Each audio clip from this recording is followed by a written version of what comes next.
create something new during a really difficult time that turns out to be better than you expected? I'm Cynthia Meyer with the Real Life Planning Podcast, and this is episode 27, where we're talking to my friend and a New Jersey neighbor, Laura Soulages, who is the founder and the director of Casa Andaluna, which is a new, beautiful retreat center in El Quindio, Colombia. She's had a really interesting career and a great perspective on incorporating play and art into everyday life in a way that helps us be better humans. So Laura, welcome. Thanks for coming on today. Tell us what's important to know about you. First, thank you for having me here, Cynthia. So I'm very honored to be here in your podcast, and I would like to introduce myself, yes, as the director of Casa Andaluna in Colombia. And I was the director before of 2 different schools. If you ask me, can you do something new, create something new in your life at this age? I will say yes, of course. Take the risk, try new things, and discover that life is beautiful and you can always follow your passions and find new ways of entertaining yourself while I take something, seriously, which is developing wellness for myself as I age and offer now that opportunity to others. I really want to hear about your journey to create something new and beautiful for yourself. And I want to hear how that happened. But first, tell us a little bit about what is Casa Andaluna and what can people do there? Casa Andaluna is our private home that now open to the public as a retreat center. And people can come for a week and they will be learning new skills or developing some skills with instructors that I bring from different countries.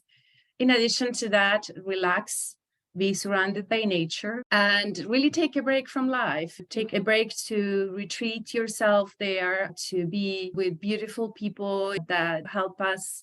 These people that I bring, the instructors, actually are most of them are my mentors. They are my instructors. I always love to take classes. I'm still learning. In doing so, developing my hobbies, I thought that it was very important to bring this opportunity to other people. We happen to have this beautiful property in Colombia that my husband built and finished about 5 years ago, but it's his childhood area, really. It is like if we think about Tuscany in Italy, and the house is very comfortable. So we have a heated pool there, a massages that comes. So in the package for the retreats, there is a lot included. In addition to the classes you can take and the time to relax and to eat healthy meals, we're gonna take 2 days to visit other places in the area, Parque del Café and Salento, which is a very unique valley, I have to say, because the area is surrounded by volcanoes and mountains, so the valley is super fertile. And in this area, the palmas grow, and it's in the only part of the world that you can see them, and it's really incredible. That sounds amazing. And so how is it that you ended up buying or building a home in Colombia? And then how is it that you turned it into a retreat center? That sounds like a really interesting journey. I have been in education, as you know, for a long time. I have been always taking classes with different instructors, as I said, and my hobby from painting to doing yoga and meditation and other things. And when I decided to take a sabbatical year in the summer of 2022, I thought for myself that I really wanted to focus on aging and growing, developing wellness, cultivating my wellness, which I was doing, going to Casa Andaluna as a private home. We had great opportunities to relax and to learn with different people there. But this time I thought, how can I expand this opportunity for other people to be able to do what I'm doing? And so we decided to open the doors of our home to the public.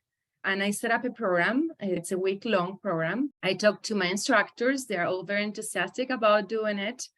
And in a way, in the past, I created 2 schools, one in New Jersey and one in Argentina. I realize now that, in a sense, I'm doing something very similar. I'm creating a new community there by opening the doors and making this home public, creating a community where I really would like to spend the rest of my life, with people sharing the same interests, learning new things, and building and connecting with other people. So that really brings me a lot of fulfillment, I will say. So my son, my youngest, was a student for many years in the cottage school, which is one of the schools that you started, the US school that you started. And we had a beautiful experience. And we're still friends today with some of the other parents that we connected with at the school. You really did build a community at that school. And so I have a lot of confidence in your ability to build community in whatever you're doing next. I think people would be really interested, Laura. You're from Argentina originally. And if I remember correctly, you also have some French ancestry.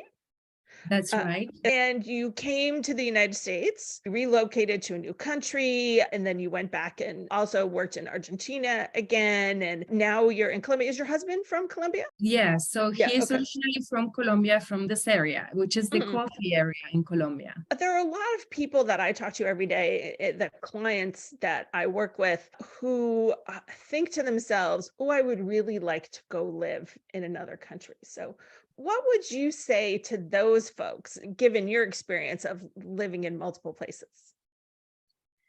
I would say try it. Right now, you have the opportunity to go for a week, but Mhm, actually, I have brought friends there who always want to come back. Say, I'm going to buy a place here because it's like mhm, idea. And you get to know another culture. Time is different. There's a lot of camaraderie there. It's people mhm. are very welcoming. And so I think that helps growing, opening your mind and getting to know other cultures. And in this particular region, actually, there's a whole culture of the Quimbaya native people there who are potters. So for me, it's fascinating to discover that. And actually, I discovered it after having been there many times.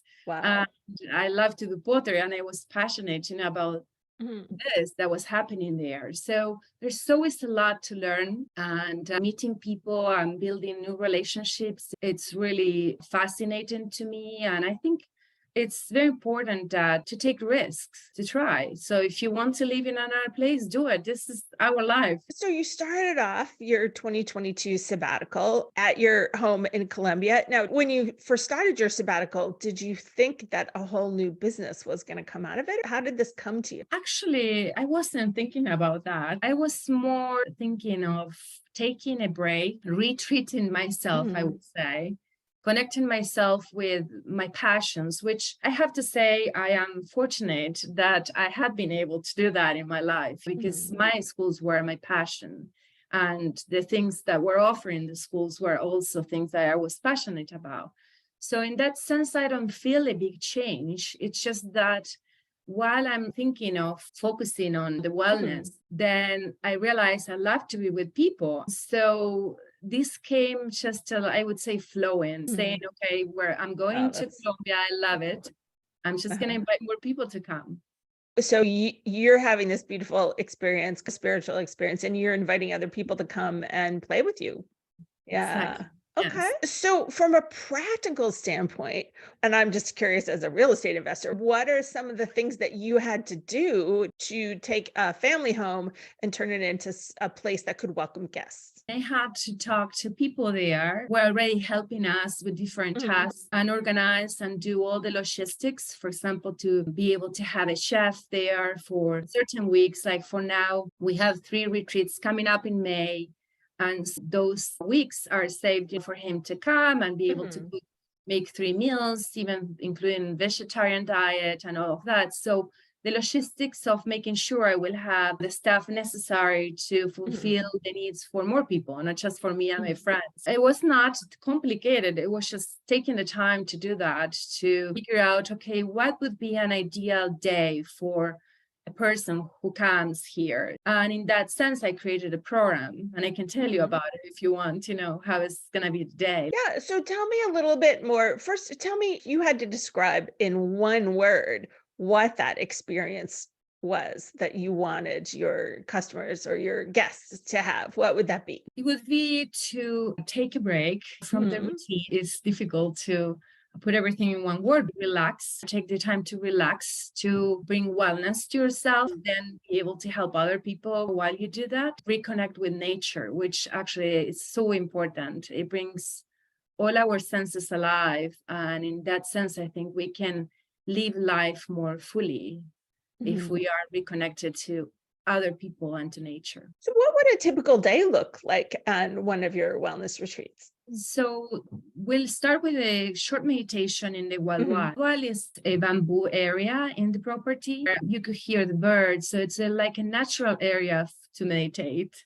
And that's how the day is going to start. We're going to get all together there and then go for a walk in nature. So the walk is going to be for about half hour, 45 minutes. And then after that, there will be a breakfast. And after breakfast, the first class, the specific instructor that comes to teach. So in May, we're going to have Rhonda Aline teaching tarot. And then Sergio and Pablo, who come from Argentina, will be doing circle dance, which is something that I've been doing all my life. It's based on folk dancing.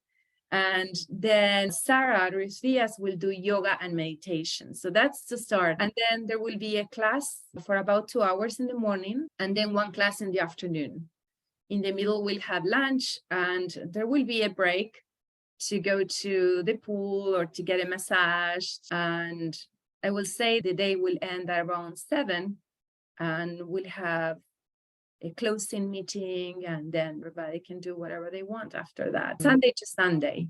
That's how the week looks like. That sounds really restful and beautiful. What's the most important thing that you learned about yourself, Laura, by starting this new business? First, that I'm very happy to be able to continue to follow my passions. And in doing that, I recognize that I'm not afraid of taking risks and trying new things. And I encourage everybody to do that.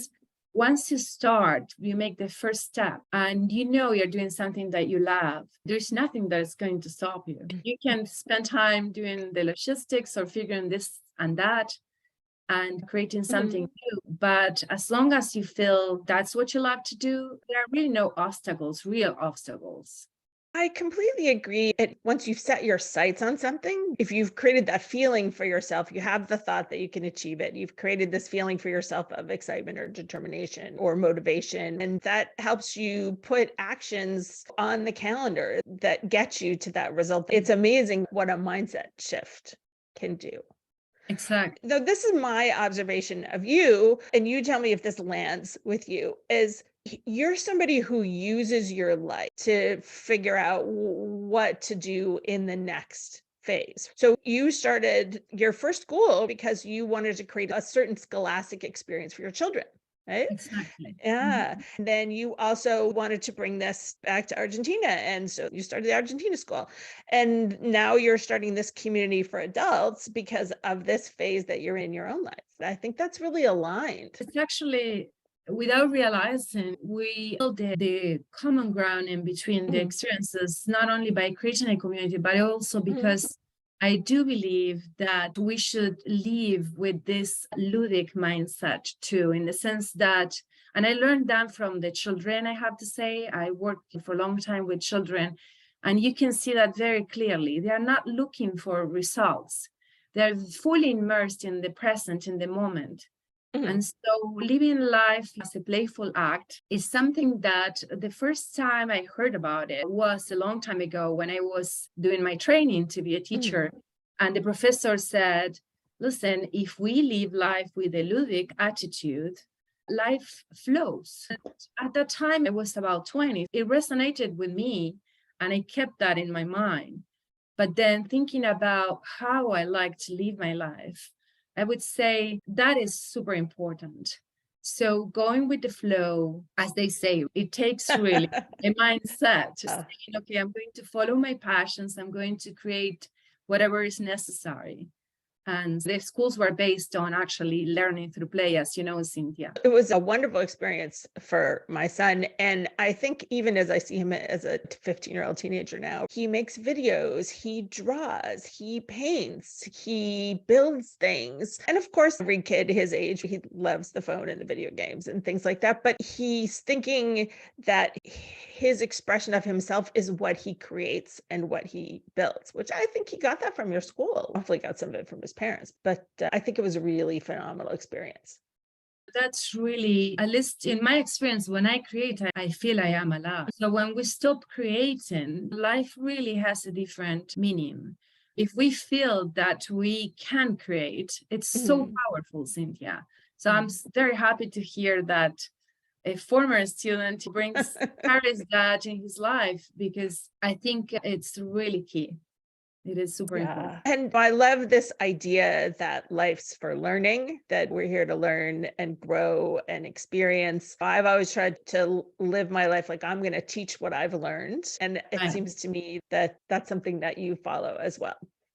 Right. And you were a teacher at the school, Cynthia. It was an honor to have you as a French teacher there too. But there's always something to learn. There's always something to learn. Doesn't matter how old we are. That's right. So tell me, what's the best piece of advice that you've ever received? I would say follow your passions, listen to your heart to make decisions, listen to your heart. And just out of curiosity, do you think it was the slowing down during your sabbatical that helped you listen to your heart? Was it the being in nature? Was it being out of your traditional environment? A combination of things, I would say. Slowing down and saying, okay, I feel now that I'm this old, I want to see where life takes me now. I feel that I'm still an educator. It's not that I dropped my career. And so a combination of that with the fact that we were going to Colombia often, not of course during the pandemic, but before and after, and I could feel it was very healthy for me and for friends that I brought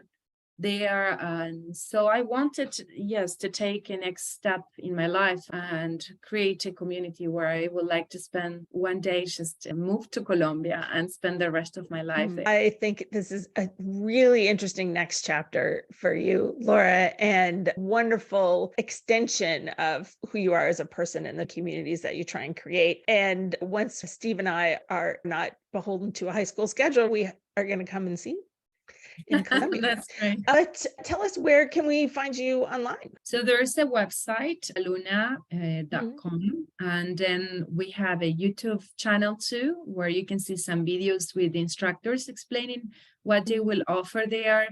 Then there's the Facebook page and an Instagram side too. Great. Wonderful. So thank you so much for this conversation today. It's always delightful to talk to you and hear what new adventure that you're up to. And I look forward to following you on social and seeing what's happening. Thank you so much, Cynthia, for this opportunity. And I hope to see you in Colombia one day.